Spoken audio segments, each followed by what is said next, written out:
So good afternoon to all of you. I welcome you, and I hope your people are doing fine.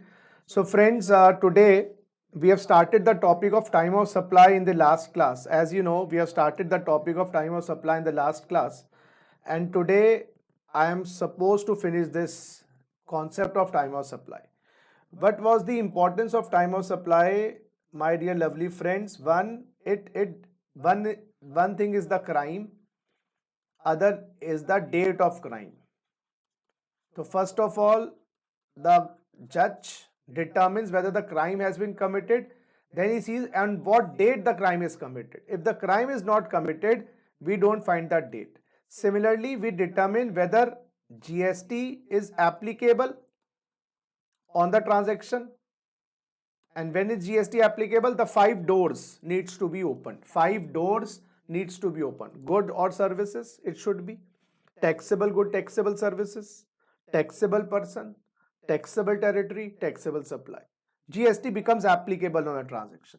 Then we need to know on which date, it is the date of GST becomes applicable. Date of GST becomes applicable. This is also known as date of taxable event. This is the taxable event. This is the taxable event. GST is applicable or not. Taxable event. And this is the date of taxable event. This is very important. Because after this is determined, the situation goes on. I'll tell you a very good story. It is the time. It's very important. Friends, I tell you my love life now. I'll tell you my love story. So get ready. It's a very good masaledar story for you. So friends, my marriage is an arranged marriage. हमारे ऐसा नहीं कि love marriage करने के लिए हमें मना किया गया था या कोई पाबंदी थी. वो ऐसा कोई क्योंकि मैं बचपन से ही I was a very studious type of a student, so I never left right मैंने देखा नहीं. एनी हाउ, सो बट ये बड़ा क्लियर था मेरे माइंड में कि शादी उससे करूँगा जिससे अंदर से कुछ घंटी बजे. ये मेरा बड़ा क्लियर था. देखो मैं लाइफ में ना जितने भी काम किए हैं अभी तक वो सारे ऐसे ही किए हैं कि जब तक कुछ अंदर से आवाज़ नहीं आएगी मैं काम नहीं करता. मैं ज़बरदस्ती चाहे पैसे के लिए हो, ज़बरदस्ती शान के लिए कोई काम नहीं करता. जब तक मेरा मन गवाही नहीं देता मैं उस काम को नहीं उठाता. तो मैंने ये कह दिया था अपने पेरेंट्स को कि भाई चलो आप दिखा रहे हो तो कोई नहीं, आप दिखाइएगा, लेकिन जब तक मेरा मन नहीं कहेगा, अंदर से कोई घंटी बजती होगी कुछ ना कुछ, जब तक आवाज़ नहीं आएगी तो वो नहीं, मैं हाँ करने वाला. तो हमारे ना बनियों में ब्रोकर के थ्रू बड़े काम होते हैं. मैरिज मेकर जिसको कह लीजिएगा, या मैरिज ब्रोकर, मैरिज एजेंट कह लीजिएगा. तो वो जन्म पत्री भेज देते हैं, वो भी जन्म पत्री भेजते हैं. वो ब्रोकर मैच वैच करके बता देता है कि भाई ये इसे गुण वुण मिल रहे हैं, नहीं मिल रहे हैं. वो सारी बातें ये क्या कहते हैं, मैच मेकर कर देते हैं. ये सारी बातें मैच मेकर कर देते हैं. अच्छा चलो, तो क्या होता है, इसको भी बंद करते हैं, आप मुझे ही देखो. तो क्या होता है, एक सेकेंड दोस्तों. तो फर्स्ट मीटिंग हमारी फिक्स हुई थी. फर्स्ट मीटिंग दिल्ली की है, वो भी मेरी वाइफ. तो फर्स्ट मीटिंग जो फिक्स हुई थी वो कनॉट प्लेस में जो होटल होस्ट है, होस्ट एक वहाँ पर ना, ये पुराने बहुत पुराने रेस्टोरेंट्स हैं हमारे टाइम के. Volga, host, United coffee house. अगर आप कभी गए हो वहाँ पर इनर सर्कल में, कोई इनर सर्कल के अंदर, तो बहुत सारे ऐसे हैं जी. कोई गया हुआ है वहाँ पर? हाँ जी, किसने कभी होस्ट वोल्गा गए हुए हैं आप लोग? नहीं. तो वहां पर फिक्स हुई थी. सुन रहे हैं मेरी बात या नहीं? आवाज भी नहीं आ रही. पहले ये बताइए, आवाज पहुंच रही है क्या? यस सर, आ रही है. चलो ठीक है, मजा भी आ रहा होगा सुनने में, वो Yes, बात sir. अलग है. ठीक है. तो वो होस्ट वोल्गा होस्ट में हमारी मीटिंग फिक्स हुई, और हम भी अपने पेरेंट्स के साथ, ब्रदर के साथ, यंगर ब्रदर है मेरा और उनके भी यंगर ब्रदर है मेरी वाइफ के, तो वो भी पहुंची वहाँ पर. उस टाइम पे वो ब्लू कलर की साड़ी पहन के आई हुई थी. तो ब्लू कलर की साड़ी पहनी, फर्स्ट फ्लोर पे फिक्स अप हुआ. तो बड़ी एक्साइटमेंट सी होती है, क्या कैसी होंगी कैसी नहीं होंगी. तो उस वक्त गया, मिला, देखा, तो मुझे कुछ नहीं हुआ. मैंने उसको फर्स्ट लुक में देखा तो आई डिडंट फील एनीथिंग. मतलब मुझे ऐसा लग रहा था कि देख के ही तुझे देखा है तो जाना सनम, ऐसा कुछ गाने बजेंगे, कुछ ऊपर से शावर्स, फ्लावर्स, पेटल्स गिरेंगे, कुछ नहीं हुआ। तो कुछ नहीं, हमने फिर पेरेंट्स ने कहा बच्चों चलो एक बार चक्कर लगाओ नीचे। तो नीचे उतरे तो उनकी सैंडल टूट गई। ले बेटा, मैंने कहा ले स्यापा, क्या घूमूं क्या मैं, थोड़ा सा बातचीत करूं, सैंडल टूट गई, सैंडल ना ठीक हो उनके दे। तो फिर वो किसी तरह के स्ट्रैप से पहन रखे थे, पता नहीं क्या, ये लेडीज़ भी क्या क्या सैंडलें पहन के आती हैं यार। स्ट्रैप स्ट्रैप चिपका दिए उधर हुए, तो बोल रही अब तो चल नहीं पा रही मैं। मैंने क्या हो गया सत्यानाश, ये तो बोला नहीं मुंह पे। बोलते फिर हम वापस ऊपर चले गए। तो फिर खाना वाना खाया। तो बस फिर बताते हैं जी, बताते हैं, चलो जी मिलते हैं जी, मिलते हैं, ऐसा होता है। तो घर में आए तो पेरेंट्स ने बोला कैसा लगी आपको। मैंने कहा कैसी लगी, कुछ हुआ ही नहीं। कि क्या होगा, सब बाद में होता है, शादी के जो भी होना होता है, अभी क्या करना है तुझे। मैंने कहा करने की बात नहीं कर रहा हूँ मैं, कुछ फील तो आना चाहिए ना, देख के कुछ कुछ लव तो होना चाहिए, कुछ कुछ तो सितार बजे, कुछ हो। क्या ऐसा कुछ नहीं होता। हमारी भी शादी ऐसी हुई थी, बाद में सितार वितार ढोलक सब बज ली। तो मैंने कहा नहीं मैं नहीं, एक बार मीटिंग और करवाओ। क्या पागल हो गया है क्या, बनियों में ऐसे 4 4 बार 5 बार मीटिंग नहीं होती है। कोई लव मैरिज नहीं कर रहा, तो लव मैरिज कर, तो लव मैरिज ही कर ले, कोई ढूंढ ला अपने लिए, बात ही खत्म हो गई। ऐसे छिछोरी बातें, एक बार और मिलना है। मैंने कहा नहीं जी, एक बार और मिलना है, उनको करवाना, शादी करवा लेने, तो बैठी रहेगी लड़की उनकी, भाई मैं क्या करूं, मुझे नहीं करनी, ज़बरदस्ती है। देखो जी चलाएंगे तो अपनी। तो बोलते चलो। मैंने कहा इस बार ऐसा करना, आप लोग नहीं जाओगे। क्या तू अकेले मिलेगा, तेरे राधे की आए। मैंने कहा राधे कुछ नहीं है, भाई को ले जाऊंगा, छोटे वाले को, वो भी अपने भाई को ले आएगी। तो फिर दोबारा हमारी मीटिंग फिक्स हुई, शायद संडे को फिक्स हुई है, शायद थर्सडे या वेडनेसडे का टाइम था जो पहली मीटिंग थी। क्या सीपी मिलते हैं, और सीपी में भैया को, वो अपने भाई को ले आएगी, मैं अपने भाई को लूँगा, हम सीसीडी में जाके बैठे। सीसीडी फर्स्ट फ्लोर पे है, इनर सर्कल में, अगर आप गए हो तो सीसीडी में गए। तो भाई अब वो ब्लू कलर का सूट पहना है उस दिन, तो नहीं ब्लू कलर से क्या प्यार है समझ नहीं आता। और ऐसा तड़क छड़क के मेकअप करके आई। मैंने कहा भाई ये तो ऐसा लग रही है कि ये तो अभी कथक स्टार्ट कर देंगी। कुछ नहीं हुआ देख के। मैंने कहा ये कर क्या रहा है, ये हो क्या रहा है मेरे साथ। तो मैंने कहा चलो, दोनों भाइयों को अपने ऊपर बैठा दिया। मैंने कहा तुम दोनों भाई ऊपर बैठो, हम तो एक चक्कर लगा के आए। साला चक्कर लगाए के 2 मिनट नहीं हुआ, अब क्या चुल है, मेरी आज सालसा की क्लास है। मैंने कहा साला पहली चक्कर 2 मिनट कोई बात करता है, पहले तेरी सैंडल टूट गई, ये बोला नहीं बेटा, पहले ऐसे ऐसे नहीं बोल सकते ना किसी को एकदम अनजान को। और दूसरे केस में सालसा पालसा की क्लास है, मतलब क्या बात करे आदमी यार। फिर हम गए, भैया वो दोनों भाइयों को नीचे उतारा, नीचे आ जाओ भाई, सारा एंटी क्लाइमेक्स हो गया। तो घर गए। तो पेरेंट्स ने कहा क्या हुआ, फाइनल कर दें। मैं कहा कुछ नहीं हुआ। क्या क्या क्या बेवकूफ़, क्या होगा, अब कुछ नहीं हुआ का मतलब क्या होता है। मैंने कहा नहीं, एक मीटिंग और करवाओ। क्या देख देख, हम इज्जत वाले लोग हैं, हम बार बार लड़की वाले को ये नहीं बोल सकते अपनी लड़की को एक बार और घुमाओ, पर फील होता है जैसे आप, अब आपकी लड़की हो, बार बार लड़की बार एक बार और मिलाओ। किस लिए भाई, लड़के में कुछ मुझे लग रहा है दाल में काला है, ये कुछ भागना चाहता है लड़की को लेकर, क्या क्या रहा है। मैंने कहा इस बार ऐसा करते हैं, अकेले मिलेंगे। इस बार अकेले मिलेंगे, इस बार भैया को भी लेके जाना, ना मैं अपने छोटे भाई को लेके जाऊंगा ना, वही तो खुल के बात नहीं हो पाती। तो बोला अकेले कैसे मिल लेगा। फिर वो उस टाइम पे HSBC बैंक में काम कर रही थी, आउटर सर्कल में, सीए कह रहा हूँ मैं, कनॉट प्लेस में आउटर सर्कल में HSBC बैंक है, आउटर सर्कल में। तो फिर मैंने बात बात करी, मैंने कहा यस ऐसे मिलते हैं, तो पेरेंट्स ने डिस्कस किया होगा। तो फिर वो लंच टाइम पे डिस्कस करी हमने बात की लंच पे मिलेंगे। तो उनका शायद 2 से 2.5 लंच था या 1.5 से 2 लंच था, जो भी था। तो लंच टाइम पे मैंने गाड़ी नीचे पार्क कर दी, और मैंने फ़ोन मारा, मैंने कहा या आई हैव कम। सो वो फिर बताया I am just coming 10 minutes. तो मैंने कहा ठीक है, 10 मिनट में आती हैं तो बहुत बढ़िया बात है। तो क्या हुआ, मैं ऐसे बैठा हुआ था, रेयर व्यू मिरर होता है ना गाड़ी का, जो बीच में रेयर व्यू मिरर होता है, उसमें से मैंने देखा, मतलब एक बहुत ही हॉट और बहुत ही ब्यूटीफुल गर्ल आ रही है। तो इतने में मैं रियलाइज करता, तो उसने नॉक किया मेरे उस पे गाड़ी पे। तो बोलते हाय, दिस डिम्पल। तो मैंने कहा क्या, कम इन। तो क्या हो गया, पहचाना नहीं। एंड उस टाइम पे वो she was wearing office dress ना, फॉर्मल्स, नो मेकअप नथिंग, ना झटाका नथिंग, क्योंकि वो एंड फॉर्मल, वो ट्राउजर एंड शर्ट। मेरी दिल की घंटी ना, मतलब सच में कह रहा हूँ, धक धक धक धक धक धक।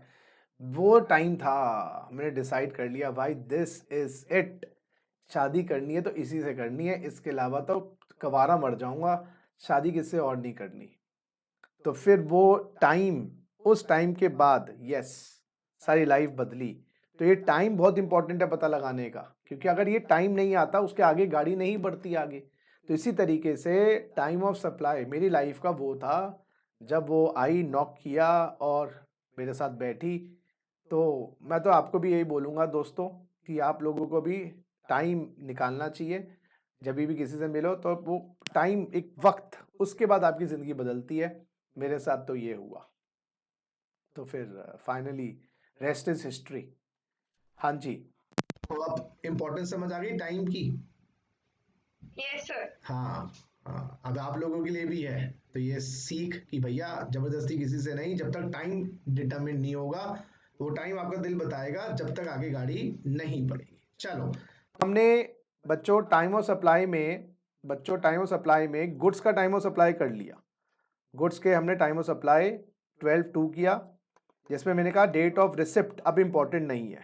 डेट ऑफ रिसिप्ट इम्पॉर्टेंट नहीं है, ये डिलीट हो गई है नोटिफिकेशन 66/2017। दो डेट देखनी है, डेट ऑफ इशू इनवॉइस और last date of issue invoice, बिल्कुल सही।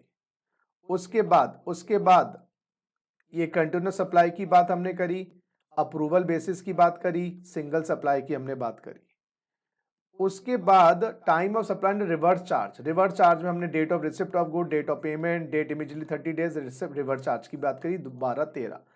फिर हमने वाउचर की बात करी 12/14 के अंदर। वाउचर में मैंने कहा कि डेट ऑफ इशू वाउचर, लेकिन उसमें भी सप्लाई आइडेंटिफाइबल भी हो, उसमें भी हमें डेट ऑफ रिडेम्पशन देखनी है। कि दोनों ही केस में डेट ऑफ रिडेम्पशन देखनी है, क्योंकि अगर वाउचर जो होता है वो एडवांस कंसिडरेशन होता है और एडवांस में तो जीएसटी लगता ही नहीं है। तो वाउचर के केस में भी हमें दोनों ही केस में डेट ऑफ रिडेम्पशन देखनी है। यहां तक कुछ पूछना है क्या? यहाँ तक कुछ पूछना है? No sir. चलो नो सर। चलो, अब मैं आपको बता रहा हूँ 12/6। फिर मैं बताऊंगा 12/5। तो अब मैं बता रहा हूँ 12/6 बच्चों, अब मैं बता रहा हूँ 12/6, फिर बताऊंगा 12/5। और ये 12/6, एक सेकेंड बच्चों, हाँ जी, अब मैं बता रहा हूँ 12/6 time of supply in case of late fees. अभी क्या चीज है जी, अब जरा देखिएगा जी, गुड्स की बात कर रहे हैं। मिस्टर एक्स एक सप्लायर हैं, उन्होंने गुड्स सप्लाई किए मिस्टर वाई को। मिस्टर वाई कौन हो गए? रेसिपिएंट हो गए। अच्छा जी, और डेट ऑफ सप्लाई क्या है? डेट ऑफ सप्लाई है 15/4/2020। डेट ऑफ इनवॉइस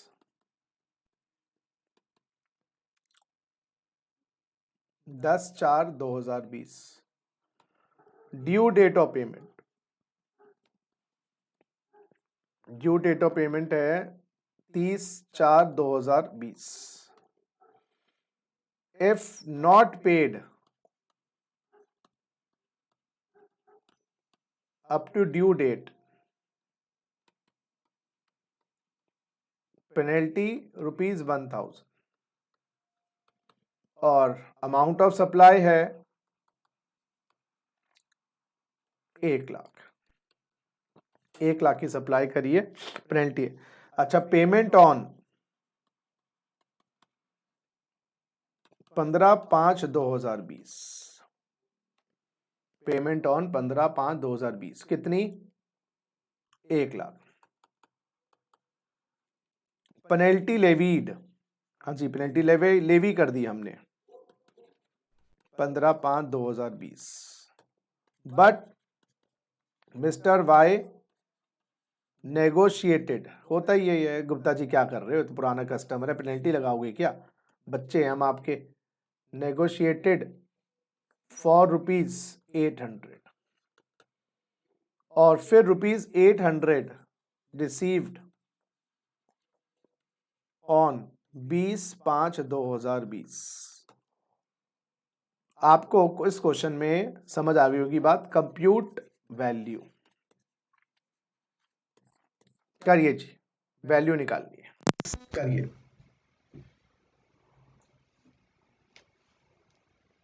वैल्यू निकालनी है जी। करिए जी, अपनी अकल लगाइए, कंप्यूट वैल्यू।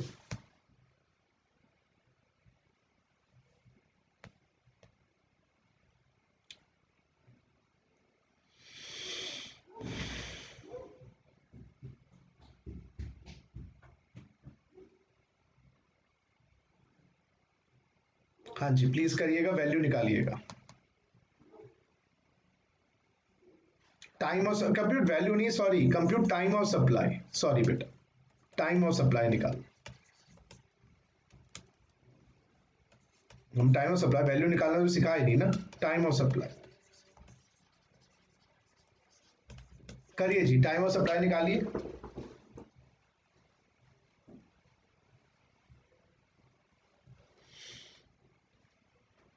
करो जी, टाइम ऑफ सप्लाई निकालो।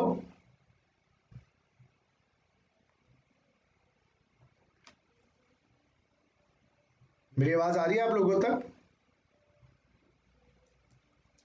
Yes, sir. Time of supply निकालो शौर्य।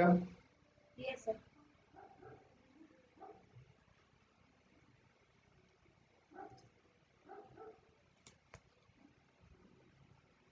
Sir, 10/4/2020. बिल्कुल सही। देखो जी, टाइम ऑफ सप्लाई है जो आपकी सप्लाई 1 लाख रुपए की हुई है, जो सप्लाई 1 लाख रुपए की हुई है, उसकी टाइम ऑफ सप्लाई है 10/4/20। डेट ऑफ इशू इनवॉइस और date of removal of the goods और डेट ऑफ डिलीवरी, वो सप्लाई ले लेते हैं डेट, ऑब्वियसली सप्लाई मान लेते हैं वो डेट। तो 15/4 और 10/4 विच एवर इज अर्लियर, 10/4। अच्छा, अब मुद्दा ये है, जो ये लेट पेमेंट है ना बाबा, लेट पेमेंट जो 1000 रुपए लगाए लेकिन उसने 800 दिए, ये सप्लाई भी मानी जाती है। एक सप्लाई ऑफ 800 रुपए जो अमाउंट रिसीव्ड है लेट पेमेंट का, इसको भी पार्ट ऑफ वैल्यू मानते हैं। इसका भी जीएसटी लगेगा इसके ऊपर भी। हाँ, लेट पेमेंट चार्जेस पर भी जीएसटी है। यस, हाँ, लेट पेमेंट अगर मिलती नहीं बात ही खत्म। तो लेकिन इसका जीएसटी का, जैसे इसका तो 10/4 है, इस 1 लाख का जीएसटी कब जमा कराओगे? 20/5 तक। लेकिन इस 800 रुपए का जीएसटी, क्योंकि जो अमाउंट रिसीव हुआ है लेट पेमेंट, अमाउंट जो रिसीव, इसका जीएसटी का जो टाइम ऑफ सप्लाई है वो है date of receipt of late payment. Yes, date of receipt of late payment. Yes my dear friends, तो लेट पेमेंट की डेट ऑफ रिसिप्ट क्या है बेटा? 20/5/2020। देखो, अगर इसको ड्यू पे लगा दोगे जीएसटी इसका, तो आपको नुकसान ये होगा, क्लाइंट ना भी दे आपको जीएसटी जमा करवाना पड़ेगा, क्योंकि जीएसटी की लायबिलिटी नॉर्मल सप्लाई के लिए ड्यू बेसिस पर है, जब आपने इनवॉइस इशू कर दिया। यहां पर अब आपको डबल मार पड़ेगी, एक तो लेट कर गया, ऊपर से 1000 रुपए की पेनल्टी पे आपने जीएसटी लगा के बिल भेज दिया। पेनल्टी लेवीड ऑन 15/5, यानी कि आपने 1000 रुपए लगा के भेज दिया, उसने कहा ना मैं तो 800 रुपए दूंगा, तो फिर आपकी जो वैल्यू है वो 800 रुपए भी जीएसटी लगेगा, इसमें अमाउंट रिसीव्ड। अच्छा, नॉर्मल जीएसटी में अमाउंट बिल्ड और इनवॉइस की डेट देखते हैं मोटा मोटा, यहां देखते हैं अमाउंट रिसीव्ड और डेट ऑफ रिसिप्ट। तो यही सेक्शन जो है ना बेटा 12(6), ये time of supply late fees का है।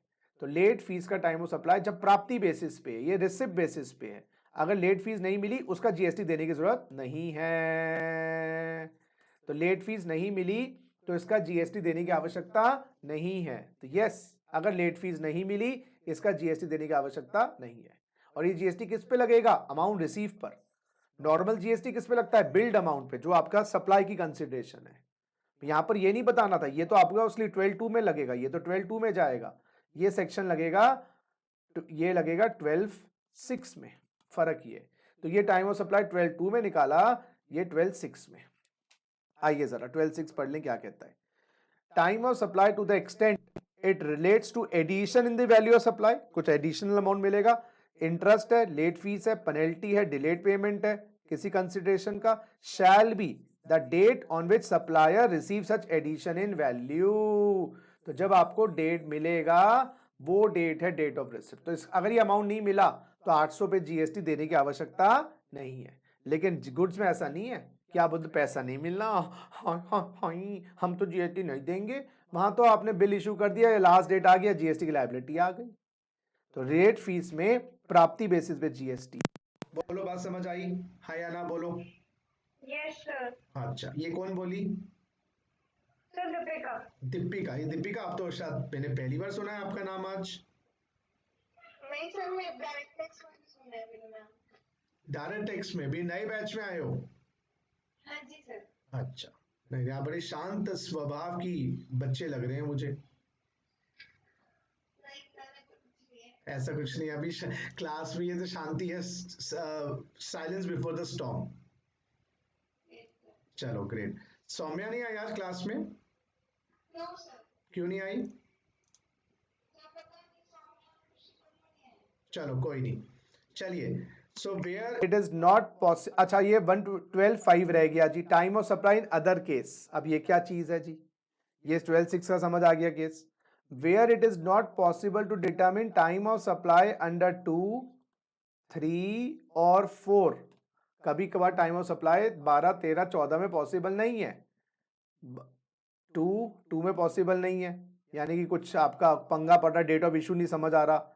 12.3 लागू नहीं हो रहा, रिवर्स चार्ज वाला केस में कुछ डिटेल्स कमी है किसी कारणवश। 12.4, तो अगर टाइम ऑफ सप्लाई किसी कारणवश 12.2, 3, 4 में नहीं है तो time of supply shall be. अगर रिटर्न फाइल होनी है, पीरियोडिकल रिटर्न, तो date on which such return is to be filed. सुनो मेरी बात। और एनी अदर केस का मतलब no return is to be filed, date on which tax is paid. कहने का मतलब अगर 12/2 में, 12/3 में या 12/4 में किसी कारणवश आप टाइम ऑफ सप्लाई निकालने में असमर्थ हैं, अगर 12/2 में, 12/3 में, 12/4 में टाइम ऑफ सप्लाई निकालने में असमर्थ हैं, तो लॉ कहता है अगर क्या आपको रिटर्न भरनी है, पीरियोडिकल रिटर्न जो हर महीने या ऐसा कुछ क्वार्टर की होती है, यस, तो जिस दिन आपने रिटर्न भरी वही आपका टाइम ऑफ सप्लाई मान लिया जाएगा। तो फिर क्या करें भैया, क्या करें? अगर कोई टाइम ऑफ सप्लाई 2, 3, 4 में नहीं निकल पा रहा, तो कोई ना कोई डेट एज्यूम्ड बेसिस पर निकालेंगे। तो एज्यूम्ड बेसिस पे टाइम ऑफ सप्लाई निकाल रहे हैं, क्या करें? अगर घंटे 3 मीटिंग के आदमी नहीं बचती तो फिर मैं मान लेता बच गई, भाई क्या करूं मैं, पेरेंट्स तो प्रेशर डाल रहे हैं इतना।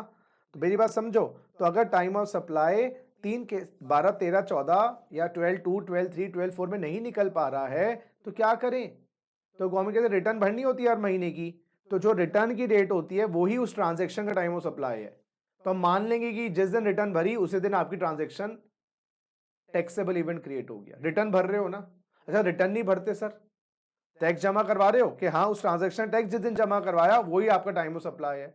अच्छा ना रिटर्न है ना टैक्स है, फिर तो टाइम ऑफ सप्लाई आएगा ही नहीं। तो कहने का मतलब अब 12/2 लगाओ, 12/3 लगाओ, 12/4 लगाओ। अगर सर किसी कारणवश 12/2, 12/3, 12/4 नहीं लग पा रहा है और ट्रांजेक्शन हुई है, टैक्सेबल इवेंट है, तो क्या आप पीरियोडिकल रिटर्न मंथली वाली भरते हो? सर अगले महीने की 20 तारीख तक रिटर्न भरनी होती है, तो अगले महीने का 20 तारीख आपका ऑटोमेटिकली टाइम ऑफ सप्लाई मान लेंगे।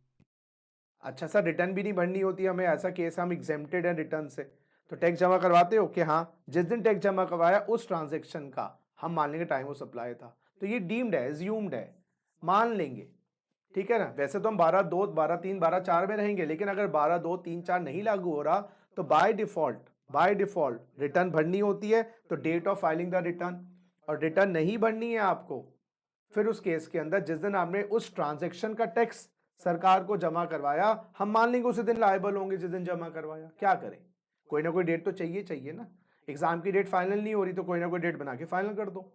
तो ये 12/6 हो गया, 12/5 हो गया, वो ये रेजिडुअल केस है, यानी कि ये आपका अदर केसेस का मतलब जब आप उन सेक्शन में रेजिडुअल केस, हाँ जी रेजिडुअल केस। आ जाइए time of supply of services, यहां पर भी वही सेक्शन है मिलते जुलते। 13(1) क्या कहता है?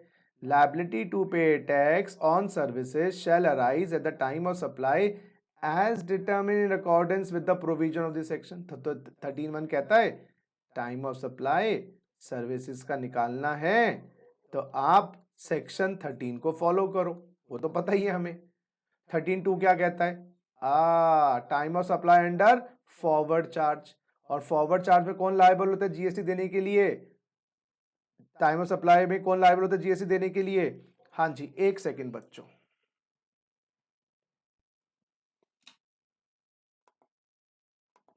हाँ जी बच्चों, एक बार आ जाओ। तो 13(2) फॉरवर्ड चार्ज है। फॉरवर्ड चार्ज में लायबिलिटी किसके ऊपर होती है, जल्दी बताओ। फॉरवर्ड चार्ज में लायबिलिटी सप्लायर की, तो यहाँ पर सप्लायर ऑफ सर्विसेज की बात कर रहे हैं। सप्लायर ऑफ सर्विसेज जैसे चार्टर्ड अकाउंटेंट है, वो डायरेक्ट चार्ज में ही है, इसको फॉरवर्ड चार्ज डायरेक्ट चार्ज भी कहते हैं। हमारे ऊपर लायबिलिटी है बेटा, बिल्कुल लायबिलिटी है, हम क्लाइंट से लेते हैं, कोचिंग इंस्टीट्यूट है, डायरेक्ट चार्ज है, आपसे लेंगे जमा करवाएंगे।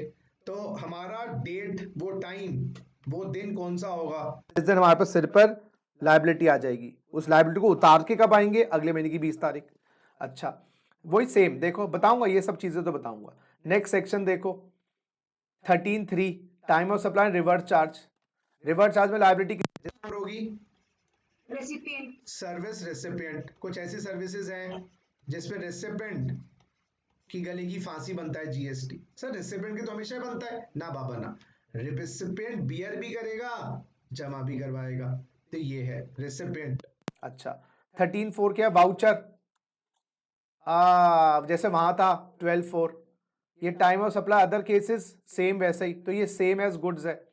और 13(6) वही लेट फीस। तो यानी कि इसमें 3, 6, 5 और 4 करवाने की जरूरत नहीं है ज्यादा, आपको 3 मैं करवा दूं, 13, 1, 2, 3, उसमें आपको क्लियर हो जाएगी बात, है ना। लेकिन खुशी की बात यह है यहां पर नोटिफिकेशन 66/2017 नहीं है। हाँ, सर्विसेज के केस में मेरे बच्चों नोटिफिकेशन 66/2017 एप्लीकेबल नहीं है। नोटिफिकेशन 66/2017 एप्लीकेबल नहीं है। यानी कि बच्चों यहां पर डेट ऑफ रिसिप्ट एप्लीकेबल है। Yes, date of receipt applicable है सर्विसेज में, गुड्स में डेट ऑफ रिसिप्ट एप्लीकेबल नहीं थी। चलिए, तो मैं अब आपको 13(2) करवाता हूं जी, 13(2) करवाता हूं, आइए जी।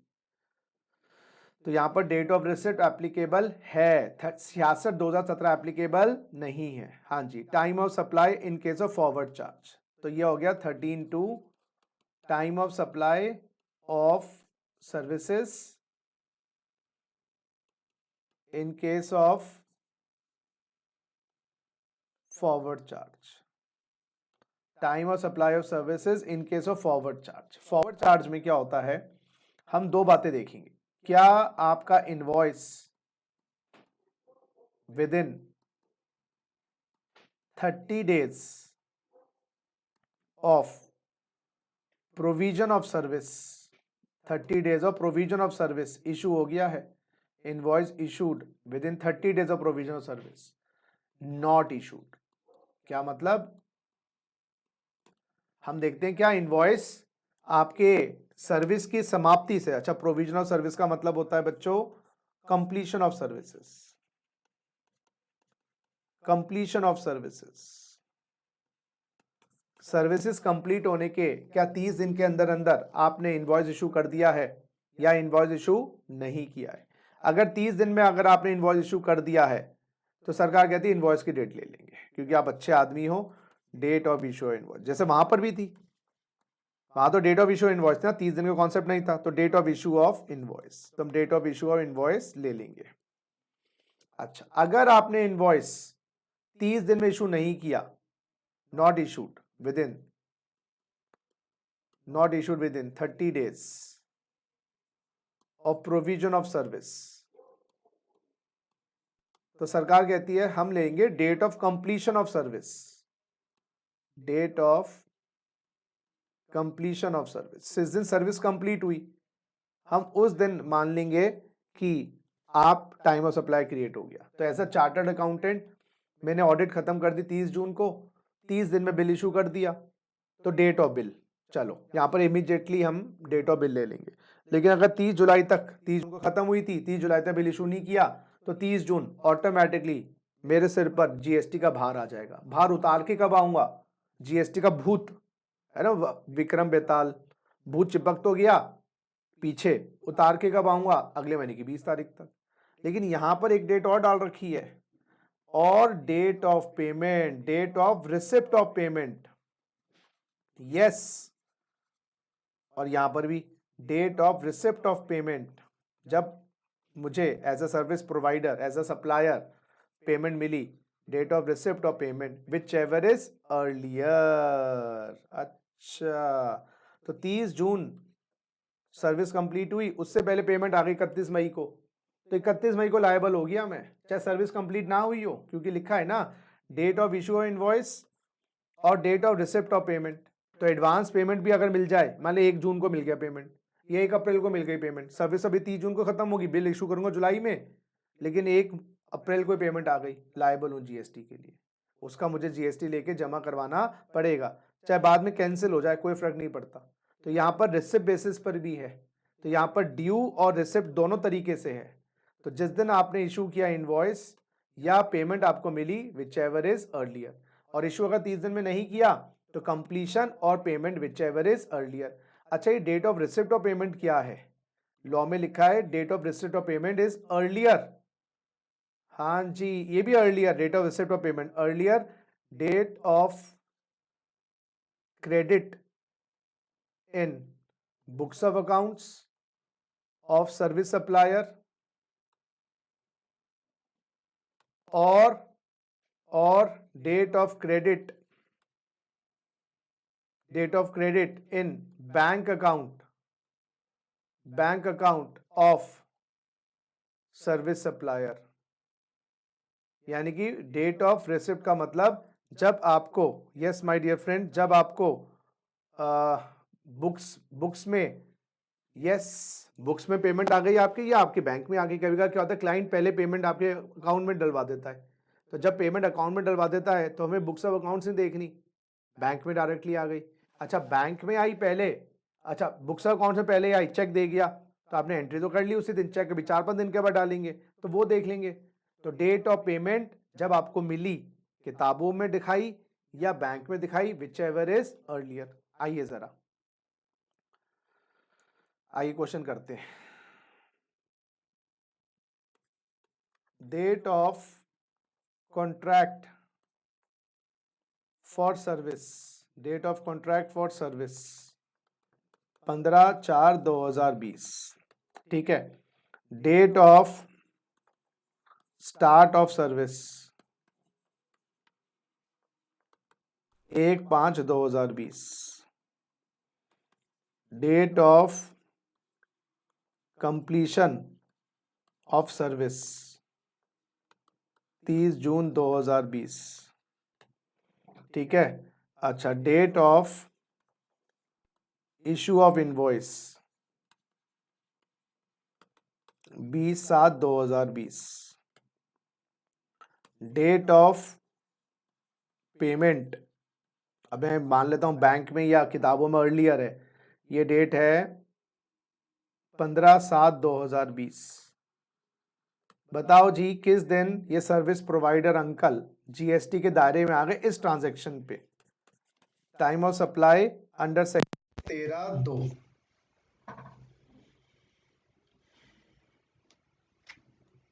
बताओ जी किस दिन जीएसटी के दायरे में चुंगल में फंस गए, भूत चढ़ गया तुम्हारे ऊपर। उतार के भूत तो अगले महीने की 20 तारीख को आओगे, तो भूत चढ़ा कब? पहले भूत होता है फिर भूत चढ़ेगा। तो भूत होता है तो ये मान लेंगे ना इस सर्विस पे जीएसटी है, अगर होता ही नहीं बात ही खत्म हो जाती।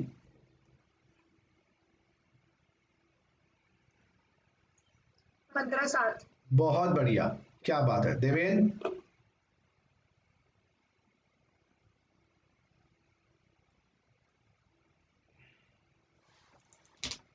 हाँ जी, बाकी बच्चे बोले आंसर दें।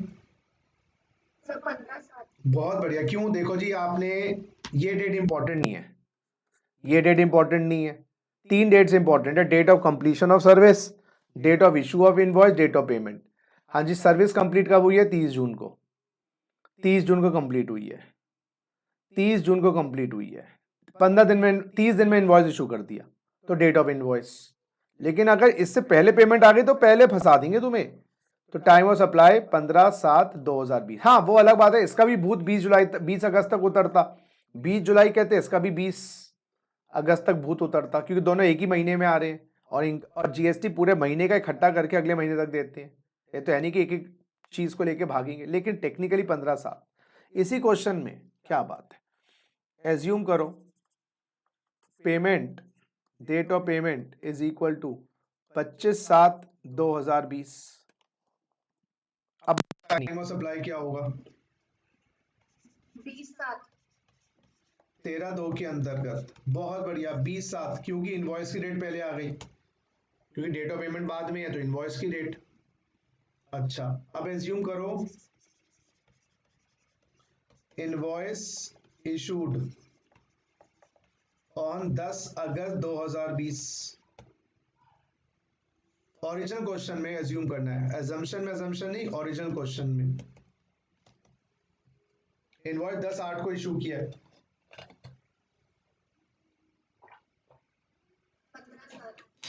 15/7। ना,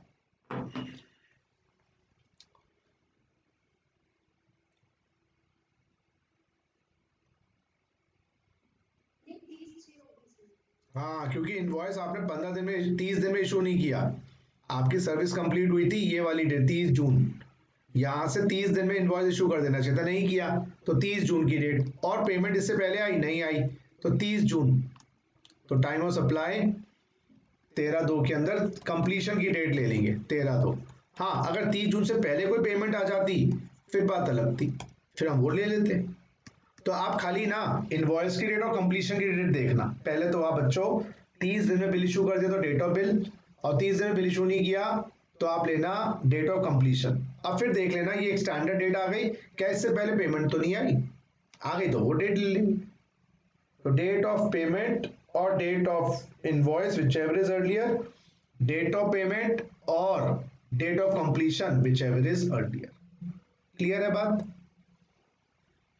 चलो, यस सर। अब अच्छा, अब आ जाओ थ्योरी में।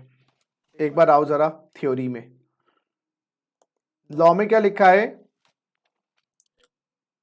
क्लॉज ए और बी एप्लीकेबल नहीं है, यानी कि अगर डेट ऑफ इनवॉइस नहीं निकाल पा रहे या date of provision of service नहीं निकाल पा रहे, कभी का तो कंप्यूटर क्रैश हो गया, अब कंप्लीशन कैसे पता लगाएं? समझो ना मेरी बात, कंप्यूटर क्रैश हो गया, लिखो क्वेश्चन में लिखे हैं assume computer crashed,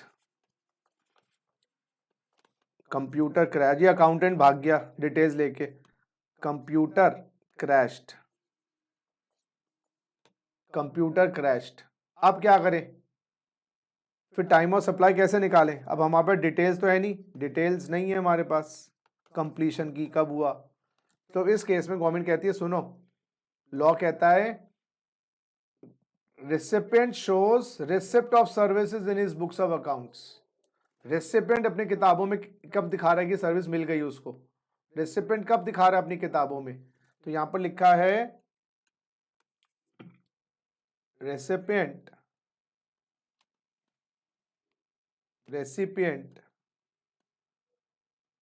recipient shows services received on 5th July 2020। अब बताइए क्या आपका टीओएस माना जाएगा? फिर उससे पूछना पड़ेगा कि भाई तूने किताबों में कब दिखाई है? तुम्हारा क्रैश हुआ ना, उसका तो क्रैश नहीं हुआ, बताओ टाइम ऑफ सप्लाई क्या होगा 13/2 के हिसाब से? 5 से। बहुत भैया, 5/7/2020। तो computer crash of supplier, supplier का कंप्यूटर क्रैश होगा, डिटेल है नहीं उसके पास इनवॉइस की, तो क्या करे भाई? उससे पूछ ले फोन करके अपने क्लाइंट से, भाई तूने किताब में कब दिखाई है सर्विस? क्या जी 5 को दिखाई है मैंने, तो फिर 5 मान लेंगे अपनी डेट भैया, और क्या करें? भूत उस दिन चढ़ा भैया, हमें ये नहीं पता था चढ़ा कब है भूत, मान लेंगे उस दिन चढ़ गया भूत तुम्हारे ऊपर। चलो नेक्स्ट, ये अब ये प्रोवाइजो पढ़ना है। Provided where the supplier of taxable service receives an amount up to 1000 in excess of the amount indicated in the tax invoice, time of supply to the extent of such excess amount shall be at the option of the supplier, be the date of issue of invoice relating to such excess amount। ये point खाली relevant है services के लिए, goods के लिए relevant नहीं है, ये रेलेवेंट सर्विसेज के लिए, क्योंकि वहां पर पेट ऑफ पेमेंट तो देखते ही नहीं। तो अब ये क्या पॉइंट है, प्रोवाइजो क्या बता रहा है, ये सुनिए जरा, ये बात क्या बता रहा है? ये है जी प्रोवाइजो 13(2), जरा देखना, date of invoice rupees, date of invoice बच्चों, इनवॉइस की date 15/4/2020, amount of invoice, yes my dear friends, amount of invoice 1,00,000।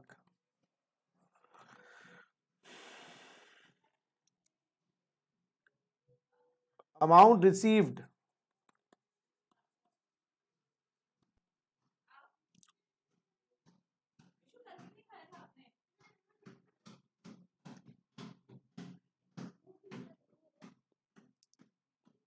$1,05,000 on 25/4/2020। Determine time of supply. जरा देखें भाई, आपका डेट ऑफ इनवॉइस 15/4/2020 है, अमाउंट ऑफ इनवॉइस 1,00,000 है, अमाउंट रिसीव्ड 1,05,000, 1,05,000 और 25/4 को मिले हैं। Determine time of supply, completion की डेट दी हुई नहीं है तो हम अमाउंट डेट ऑफ इनवॉइस को ही मान लेंगे 1,00,000 का। अब मुद्दा ये आ रहा है, सुनो मेरी बात, मुद्दा ये आ रहा है, अब आपको 500 रुपए जो एक्सेस मिले हैं ये भी तो एक सप्लाई का पार्ट बन जाएगा। देखो, क्योंकि आपका जो सप्लाई है वो दो बनेगी। सुनो, एक तो 1,00,000 वाली सप्लाई जिसका आपने इनवॉइस इशू किया, और ये 500 रुपए जो एडवांस में मिले हैं इसका टाइम ऑफ सप्लाई तो निकाल ही लिया था 15/4/2020। ये जो एडवांस में मिले हैं ये एक दूसरी सप्लाई के लिए जो अगले मंथ की होगी, क्योंकि कभी क्या होता है ना, क्लाइंट ज्यादा दे देता है, बोलता अगले एडजस्ट कर लेना। अब ये 500 एडवांस रुपए मिले हैं, अब इसका जो टाइम ऑफ सप्लाई होगा वो इनवॉइस और receive which ever is earlier. Government कह रही है ऑप्शन 1, आप इसको रिसिप्ट बेसिस पे ले लो 500 रुपए। इसका जो ऑप्शन 1 है 500 रुपए का टाइम ऑफ सप्लाई आप ले लो ऑन रिसिप्ट बेसिस। आराम से समझना, बाद में कॉपी करना। इस 500 रुपए का टाइम ऑफ सप्लाई आप ले लो रिसिप्ट बेसिस पर, क्योंकि रिसिप्ट बेसिस पे लिया जाता है, रिसिप्ट बेसिस, और निकाल दो 25/4/2020। ऑप्शन 2 दे रहे हैं, ऑप्शन 2, एक सेकेंड दोस्तों,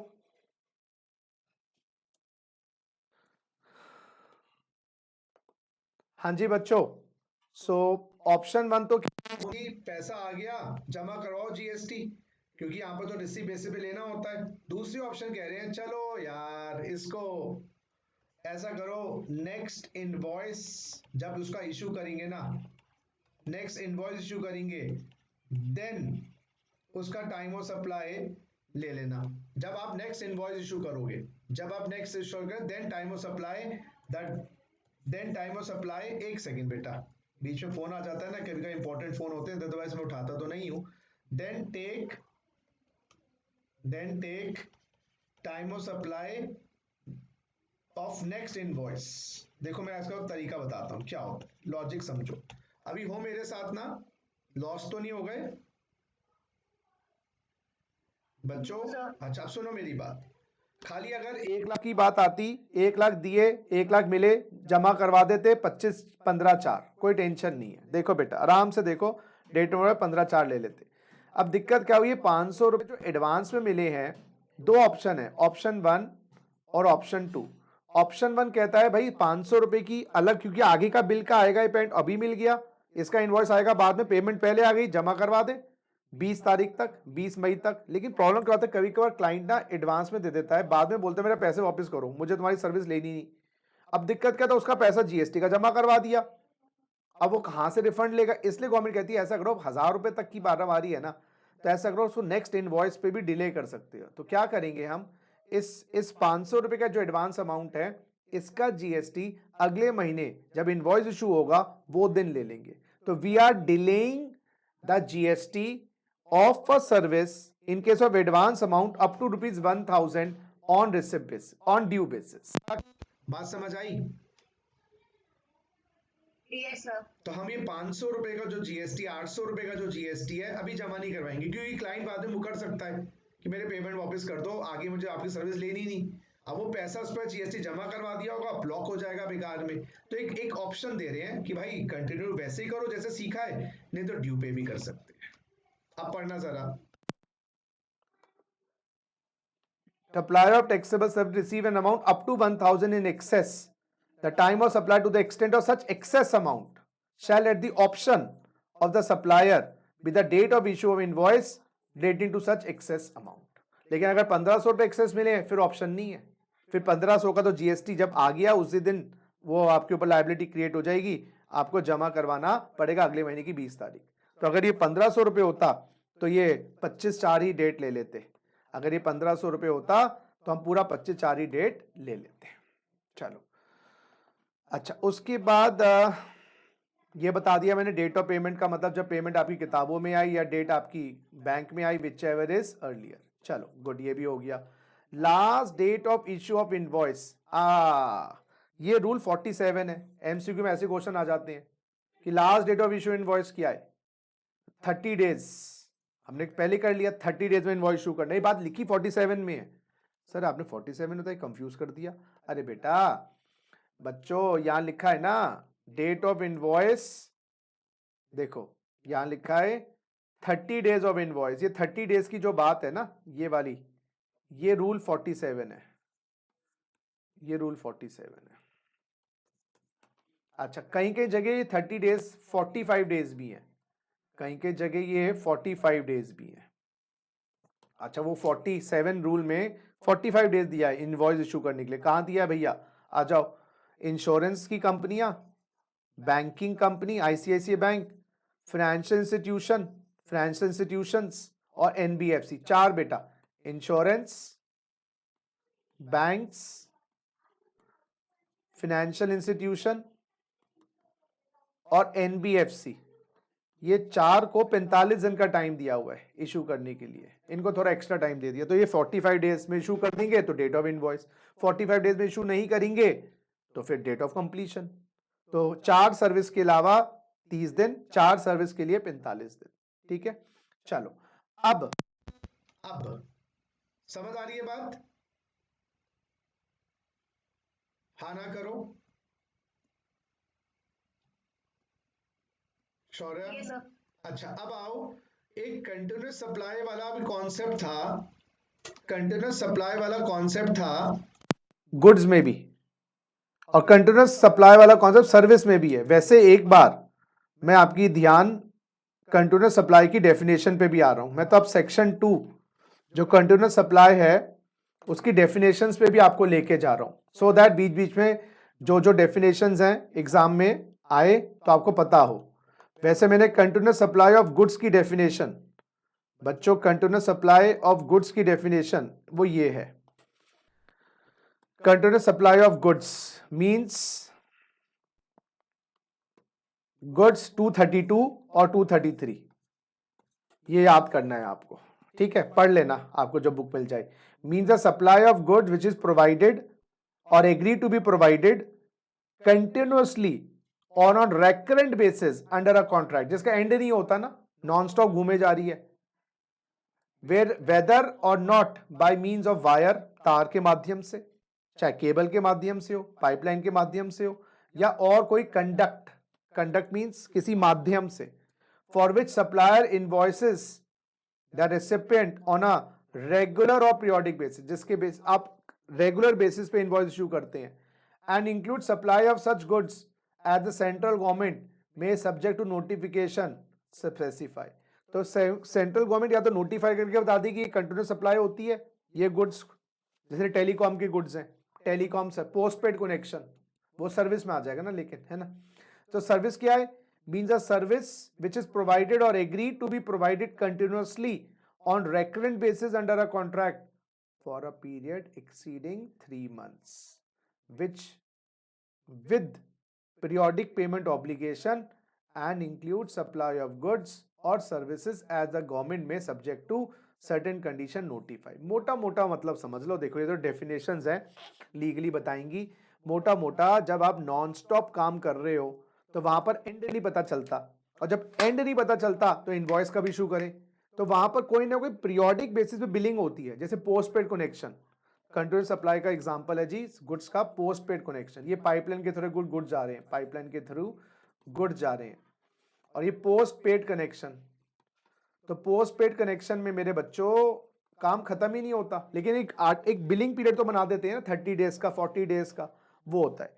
तो अब जब कंटिन्यूस सप्लाई ऑफ सर्विसेज है तो उसके अंदर आप जीएसटी उस सप्लाई का कैसे जमा करवाओगे? वही बात, हाँ वही बात यहां लिखी हुई है। ये 3 केसेस हैं जी कंटिन्यूस सप्लाई के। केस 1 प्रैक्टिकली करवाऊंगा, थियोरेटिकली नहीं अभी। केस 2 और केस 3। अच्छा, कंटिन्यूस सप्लाई ऑफ गुड्स में बड़ी प्रॉब्लम नहीं थी, स्टेटमेंट इशू करनी है, date of issue of statement और date of invoice whichever is earlier, वहां बड़ा सिंपल था। कंटिन्यूस सप्लाई ऑफ गुड्स में date of issue of statement question भी करवाया था, और date of issue of invoice whichever is earlier. लेकिन इस केस के अंदर, कंटिन्यूस सप्लाई ऑफ सर्विसेज के केस के अंदर क्या करना है, जरा आइए। ये आपका सेक्शन बनेगा तो ये वो 13(2) ही, उसमें कंटिन्यूस सप्लाई है, तो हेडिंग डालिएगा 13(2). ये सिंगल सप्लाई था बेटा, ये था फॉरवर्ड चार्ज सिंगल सप्लाई। जो नॉन कंटिन्यूस सप्लाई कह लो, नॉन कंटिन्यूस सप्लाई के लिए ये फॉर्मूला है, उसमें आपको प्रोविजन ऑफ सर्विस पता लग जाता है। यहां तो खत्म ही नहीं होना भाई। तो 13(2) का केस करवा रहा हूं बच्चा party. 13(2) continuous supply. I hope समझ आ रही हूं बातें, भगवान बचाए। 13(2) कंटिन्यूस सप्लाई।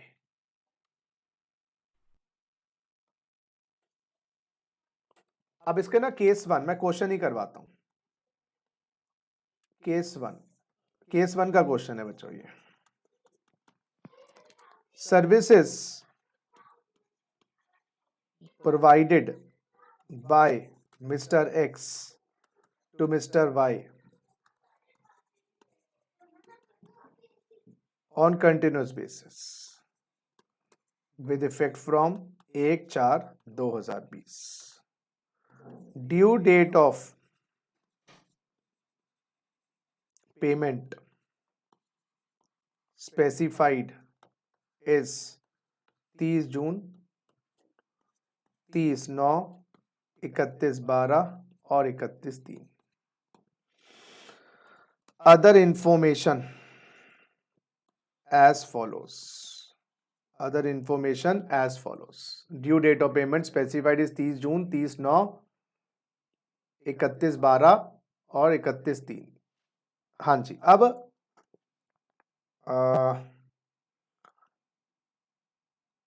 ड्यू डेट पहली आई 30 जून, इसका इनवॉइस कब इशू किया? 5 जून। पेमेंट आई 4 जून। आपको बताना टाइम ऑफ सप्लाई। पहला 30/9, इनवॉइस 30/9, पेमेंट 28/9, ड्यू डेट 31/12 थी पेमेंट की। इनवॉइस इशू कर दिया 30/12, पेमेंट आ गई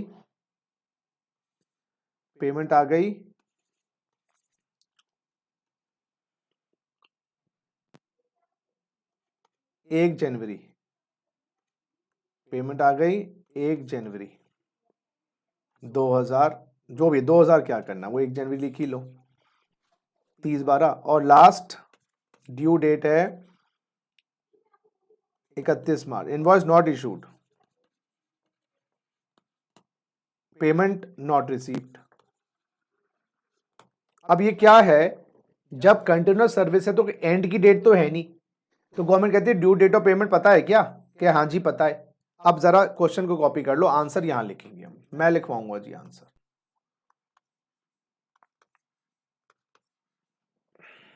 तो कुछ ना कुछ आधार पे हमें जीएसटी तो लेना पड़ेगा, उसके लिए हमें टाइम निकालना पड़ेगा। आइए जरा, क्वेश्चन कॉपी हो गया तो करिए। Yes sir. बाकी बच्चे भी कॉपी करें।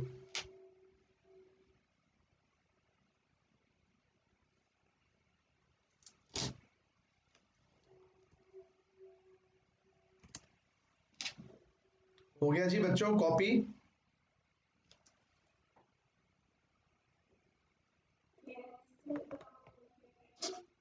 देखो जरा, कंटिन्यूस सप्लाई में बोल रहे हैं due date of payment is ascertainable from the contract.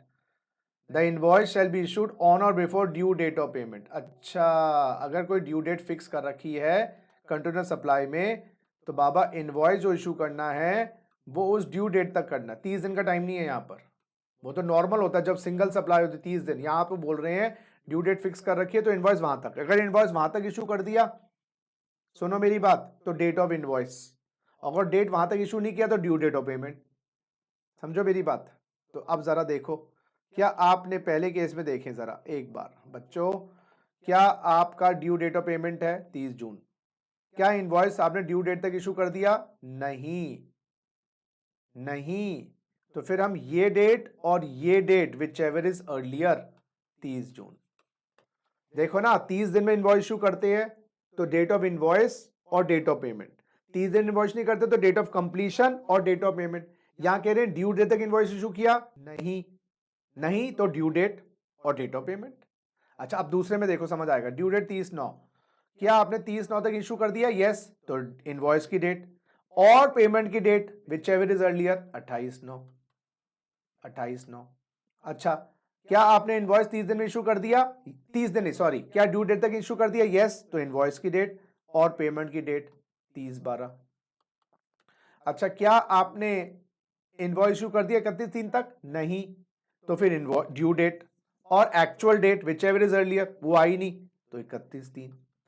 तो यहां पर कंप्लीशन की डेट को एक तरीके से ड्यू डेट ऑफ पेमेंट मान लो, और 30 दिन का टाइम नहीं है।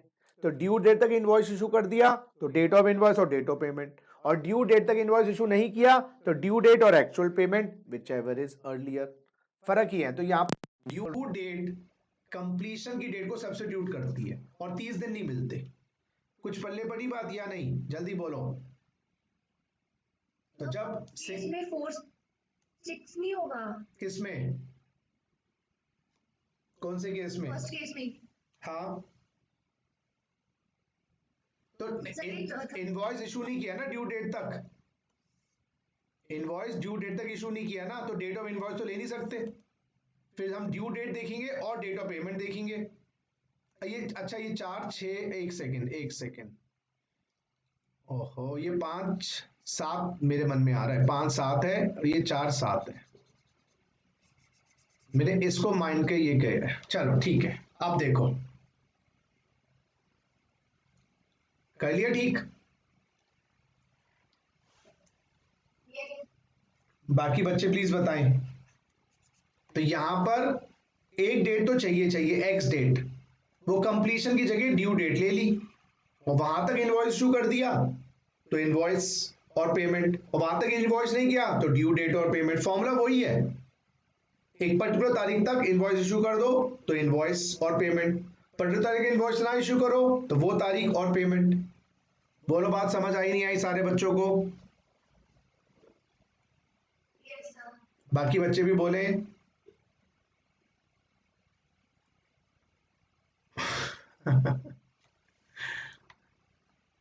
यस नो तो करो। चलो, अब सेकंड केस में क्या लिखा है लॉ में? भैया ड्यू डेट अगर नहीं है, ड्यू डेट नहीं है, पेमेंट अगर आपको आ गई है तो वहां तक आपको बिल इशू कर देना है। फिर क्या करें, पेमेंट की डेट होगी कोई ना कोई ड्यू डेट नहीं है पेमेंट की, वो बीच में कभी 10,000 दे देता है, कभी क्लाइंट 20 दे देता है। चलो देखते हैं हम, अब देखते हैं केस 2 वाला केस। बच्चों case 2, assume in above case no due date of payment is specified. No due date of payment is specified. अब देखिएगा जरा, पेमेंट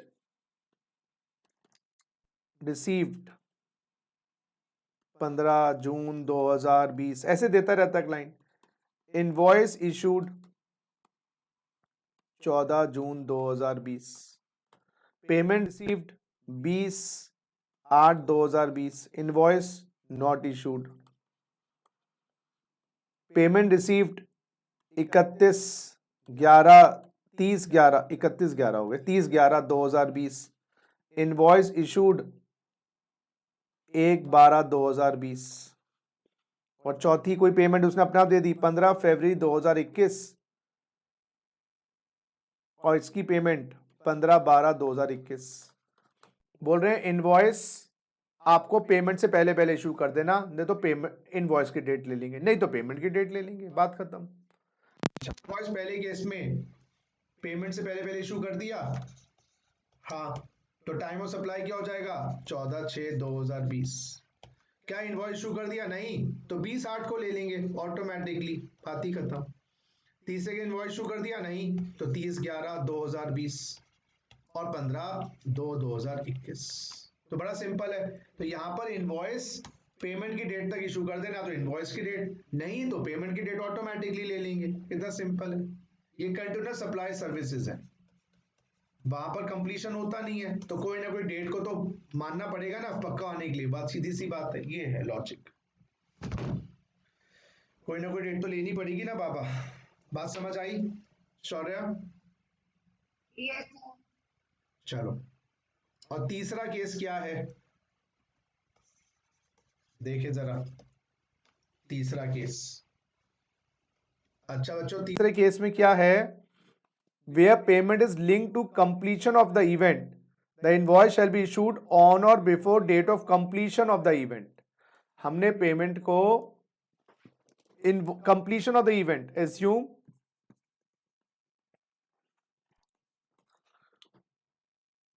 अच्छा services completed 10% date of completion 31/5/2020। Date of invoice थोड़ा सा छोटा छोटा लिखता हूं, सर्विसेज कंप्लीटेड 10 जून, क्या लिखी थी मैंने 10 10%। 10% सर्विस कंप्लीट 10% जून 2020। अच्छा 10% कंप्लीट हो गई भैया, और ये कंप्लीट हुई है डेट ऑफ कंप्लीशन। फिर हम बिल इशू करते हैं, जब कुछ हमने कोई ड्यू डेट फिक्स नहीं कर रखी, ड्यू डेट में तो क्या है 10% कंप्लीट हो 5% कंप्लीट हो आपको देना पड़ेगा उतने अमाउंट। यहाँ पर हमने क्या किया है 10% कंप्लीट और 10 जून 2020 इनवॉइस इशू कर दिया हमने इसका 11 जून 2020 और पेमेंट आ गई इसकी 12 जून 2020। टाइम ऑफ सप्लाई बताइएगा क्या होगा, पहले बताइएगा इस केस में टाइम ऑफ सप्लाई क्या होगा। दिखाई दे रहा है, एक बार राइट में चला गया शायद, ऐसा तो नहीं है दिखाई ना दे रहा हो?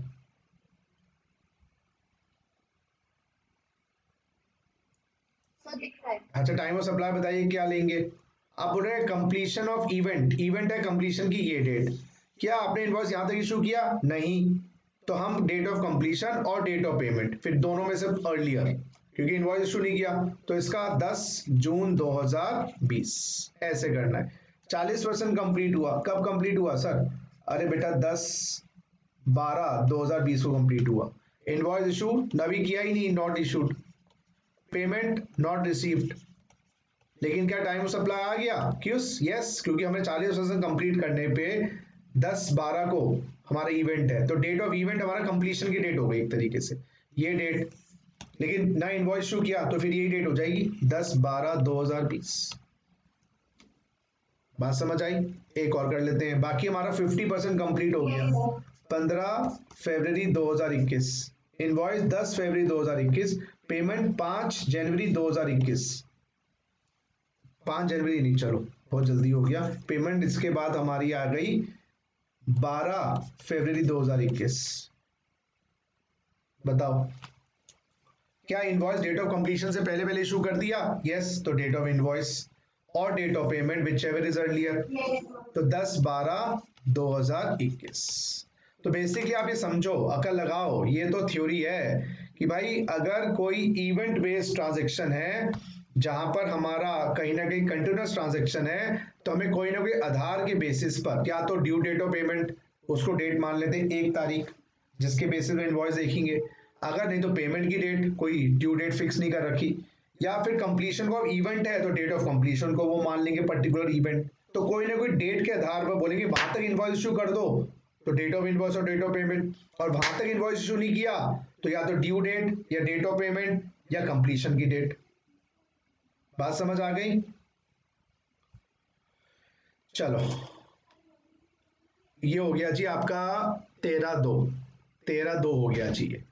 This is 13/2। आइए अब रिवर्स चार्ज की बात करें 13/3 reverse charge of services, reverse charge of services. अच्छा बच्चों, रिवर्स चार्ज में लायबिलिटी जो होगी ना मेरे बच्चों, वो रिसीवर पे होगी। तो अब यहां पर यही हुआ है, mister X has provided services to mister Y on reverse charge basis, on reverse charge basis. अब जरा देखना, date of contract 1/4/2020, date of service complete कब हुई, 30 जून 2020। अच्छा, इनवॉइस कब इशू किया, बिल ये तो एक्स ने किया होगा, पे वाई करेगा। Date of invoice, issue of invoice, date of issue of invoice, yes my dear friends, date of issue of invoice ये हो गया बच्चों 1/7/2020, 1/7/2020। ठीक है भैया, date of issue of invoice. उसके बाद बच्चों डेट ऑफ पेमेंट, हाँ debited, debited by mister Y, वो डेबिटेड वहां पर भी ऐसे ही था गुड्स में, डेबिटेड इन दी रिसीवर की किताबों में या रिसीवर की बैंक से, क्योंकि यहां पर लाइबिलिटी वाई पे है ना। तो यहां जब अगर एक्स पे होती तो हम रिसिप्ट देखते, तुझे मिली कब, अब ये दे कब रहा है, date of payment debited by mister Y. अच्छा बेटा, date of payment debited by mister Y, ये डेबिट हुई है मिस्टर वाई ने, हाँ 28/7/2020, और डेट ऑफ पेमेंट क्रेडिट हुई है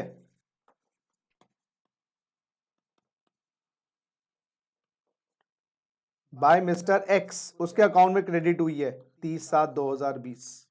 करो जी, पहले क्वेश्चन कॉपी कर लो, मुश्किल नहीं है, बहुत सरल चीजें हैं, इसे सरल क्या होगी, मैं तो ये बोलता हूं कॉपी करो जी। सो एक्स ने सर्विस प्रोवाइड करी है वाई को, लाइबिलिटी वाई पे है, सेक्शन 12/13/2 3 लगेगा, टाइम ऑफ सप्लाई 13/3 लगेगा, 13/2 लगेगा, 13/3। आइए पढ़ाता हूं, पहले कॉपी कर लो। आइए मैं पढ़ाता हूं जी आपको, 13/3 पढ़ाते हैं। रिवर्स चार्ज में date of payment, yes debited in the books of accounts of the recipient Mr. Y, or the date on which payment debited in the bank account of Mr. Y, whichever is earlier। उसके bank में debit हुई हो या किताबों में, तो एक ही date दे रखी है, simple. Date following 60 days from the date of invoice, ये ऐसे है, date of invoice plus 60 days plus 1 day, date of invoice plus 60 days plus 1 day, date of invoice plus 60 days plus 1 day. तो 2 dates देखनी है यहां पर, किसके लिए, प्राप्तकर्ता के लिए। आइए जरा, आइए, तो डेट ऑफ कॉन्ट्रैक्ट भाड़ में जाए भाई, ये तो डेट ऑफ कॉन्ट्रैक्ट भाड़ में जाए, डेट ऑफ सर्विस कंप्लीट भाड़ में जाए, यहां से एक डेट तो ये आएगी, और ये क्रेडिट की डेट भाड़ में जाए, और एक पेमेंट डेबिट हुई है आपकी किताबों में या बैंक में, एक ही डेट दी है तो एक ही डेट लूंगा मैं। तो मेरे हिसाब से टाइम ऑफ सप्लाई 13/3 के मुताबिक in hands of mister Y, mister Y, वो आएगा, एक तो देखो 1/7/20 प्लस 60 डेज प्लस 1 डे, और दूसरा डेबिट हुआ है 28/7/2020, विच एवर इज अर्लियर। यहां से 60 दिन 1 जुलाई से, बाबा 1 जुलाई से 30 दिन तो 31 जुलाई, 30 दिन और 30 अगस्त, और एक दिन और 31/8/2020, दिस डेट और this date whichever is earlier, 28/7/2020, 28/7/2020। तो 1/7/2020 प्लस 60 डेज, वहां 30 डेज था गुड्स में, यहाँ 60 डेज है, तो 1/7 से 60 डेज, 30 दिन जुलाई के, 30 दिन अगस्त के, 60 हो गए, एक दिन और 31। तो लॉ क्या कह रहा है, 60 दिन में बायर अंकल आप डेबिट कर लो अपने अकाउंट्स, नहीं तो 61वें दिन ऑटोमेटिकली लायबल हो जाओ। और खुशी की बात यह है इसने 28/7 को ही अपने अकाउंट डेबिट कर लिए, या बैंक डेबिट कर लो। तो आप उस दिन लायबल हो गए। अब इसका जीएसटी अगले महीने की 20 अगस्त तक जमा करवाना पड़ेगा। बात समझ आई नहीं आई? कॉपी करो। सर अब 2 मिनट का टाइम दूंगा। एज्यूम करो debit in hands of mister Y 5/9/2020। बस करो जी, आंसर दो। Time of supply 13/3 in hands of Y कितना होगा, क्या होगा? 60 दिन में क्या बंदे ने पेमेंट डेबिट करवा ली अपने अकाउंट से? डेबिट कर दी पेमेंट वाई ने 60 दिन में? 60 दिन में पेमेंट डेबिट कर ली अकाउंट से? नहीं। तो 61वां दिन ऑटोमेटिकली लायबल हो जाओगे। तो मिस्टर वाई पे तलवार भूत चढ़ गया जीएसटी का भूत चढ़ गया। यहां दिन 31/8/2020 को जीएसटी का भूत चढ़ गया, क्योंकि जो डेबिट की पेमेंट है ना वो लेट हो गई ना। तो 60 दिन में अगर आपने पेमेंट डेबिट नहीं करी तो 61वां दिन आप पे भूत चढ़ जाएगा, और भूत चढ़ गया आपको अगले महीने की 20 तारीख तक जीएसटी जमा करवाना पड़ेगा। बात समझ आई नहीं आई जी? बोलो जी बच्चों। Yes sir. बाकी बच्चे भी आवाज नहीं दे रहे हैं, उनको भी भूत चढ़ गया मुझे बाकी बच्चों पे भी भूत चढ़ गया मुझे लग रहा है जीएसटी का। चलो क्या बात है, भूत तो नहीं चढ़ा? नहीं सर, सब ठीक है। अच्छा, ये कौन बच्चा है? नाम बताइए अपना।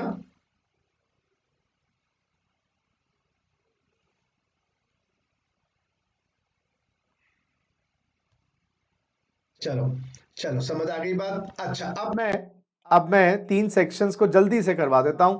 बेटा यहाँ पर वाउचर, वो नाई की दुकान वाउचर इशू कर रहा है। वाउचर में लिखा है सप्लाई आइडेंटिफाइबल, हेड मसाज करवा सकते हो उस वाउचर पे, हेड मसाज, हेड मैसेज नहीं, हेड मसाज। तो जिस दिन इशू किया और वो कह रहा है एनी मसाज एनी सर्विस ले सकते हो, तो जो डेट ऑफ रिडेम्पशन है, यहां डेट ऑफ रिडेम्पशन ली जाएगी। गुड्स में तो मैंने कहा था ना दोनों केस में ही डेट ऑफ रिडेम्पशन ली जाएगी, क्योंकि यहां पर तो अगर मैंने आज वाउचर, अच्छा लो कोचिंग इंस्टीट्यूट है, उन्होंने कहा एक्स की क्लास ले सकते हो वाउचर से, तो जिस दिन हमने इशू किया उस दिन हमारे पर लायबिलिटी आ गई, भूत तो चढ़ गया उस दिन। लेकिन हमने कहा कोई क्लास नहीं, इससे आप क्लासेस भी ले सकते हो, इससे आप हमारे साइट से बुक्स भी खरीद सकते हो, वो तो अलग, हमें नहीं पता आप क्या चीज लोगे तुम उस वाउचर से। तो आज वैसे भूत चढ़ जाएगा, भूत का शेप साइज पता ही नहीं। तो भूत कब चढ़ेगा? जब हमें वो अमाउंट मिलेगा, यानी कि जब आप रिडीम करवाने आओगे। तो yes my dear lovely friends, services में दोनों चलेगा, वाउचर आइडेंटिफाइबल है, सर्विस आइडेंटिफाइबल है, इशू वाउचर, और अगर आइडेंटिफाइबल नहीं है सर्विस तो जब रिडीम करवाने जाओगे। लेकिन गुड्स के केस में थ्योरेटिकली लिखा तो दोनों बातें थी, लेकिन मैंने कहा था क्योंकि डेट ऑफ रिसिप्ट चली गई है तो दोनों ही केस में रिडेम्पशन देखी जाएगी जब आप बिल इशू करोगे। जब बिल इशू ही नहीं किया गुड्स में तो कैसे लायबिलिटी आएगी? लेकिन जीएसटी सर्विसेज में बिल इशू ना करो, पेमेंट आ गई, लायबल हो गए। समझो, जीएसटी सर्विसेज में यही है, मैं क्लासेस ना दूं आपको, आप पेमेंट देगा इंस्टीट्यूट को, हम लायबल हो गए। क्लासेस आगे ना भी चले, पेमेंट आ गई ना, जीएसटी लग गया। बात समझ आ रही है? हाँ ना बोलो जल्दी से। चलो, तो ये other cases same as goods है, ये तो मैंने आपको करवा ही दिया था, सेम एज गुड्स। और 13/6 लेट फीस वही कोचिंग इंस्टीट्यूट ने कहा है 30 जून तक पेमेंट कर देना, नहीं देते तो लेट पेमेंट लगा दी, तो वो भी अमाउंट चार्जेबल है, लेकिन वो भी रिसिप्ट बेसिस पे होगा ऑब्वियसली, वो तो डेट ऑफ रिसिप्ट होगी, जब date on which supply receives. तो अब क्या आपको 12 और 13 भले भांति समझ आया नहीं आया, जल्दी बोलो, यस सर। बाकी बच्चे बोलो।